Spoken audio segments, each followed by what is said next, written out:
ফারহান, আপনাদের ঝগড়া দেখে ফ্যাসিস্টরা আনন্দে গিটার বাজাবে, বললেন ফারুকী।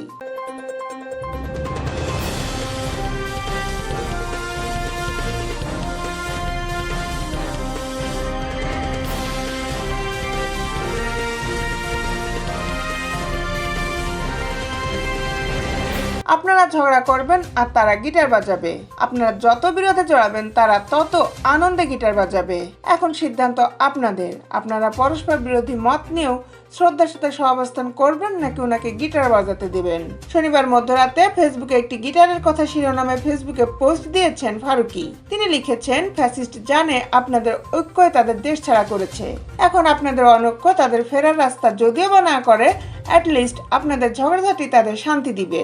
জনপ্রিয় নির্মাতা মোস্তফা সরোয়ার ফারুকী অন্যায়ের বিরুদ্ধে সবসময় সরব থাকেন। ছাত্র জনতার আন্দোলনে ভয়কে জয় করে ছাত্রদের পাশে সবসময় দেখা গেছে তাকে।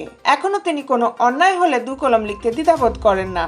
ফ্যাসিস্টের কবল থেকে দেশ বাঁচানো ও দেশের বর্তমান পরিস্থিতি নিয়ে পরপর 2টি পোস্ট দিয়েছেন ফারুকী। এরপর আরেকটি স্ট্যাটাসে নির্মাতা লিখেন, বিপ্লব হ্যাজ টু মেনি ফাদার্স নাও। সবাই মনে করছে এই বিপ্লব তার, সুতরাং দেশটা উনি বা উনার যেভাবে চালাচ্ছে সেভাবেই গোছাতে হবে, চলতে হবে। সেটা ফ্যাসিস্ট সরকারও মনে করত।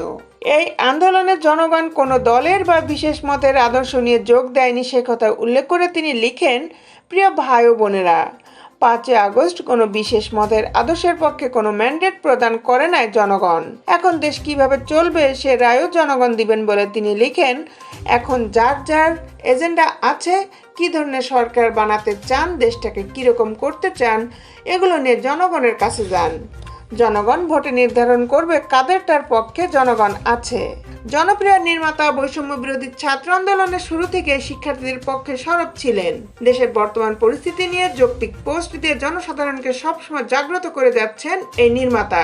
দেশের আপডেট নিউজ পেতে আমাদের সাথেই থাকুন।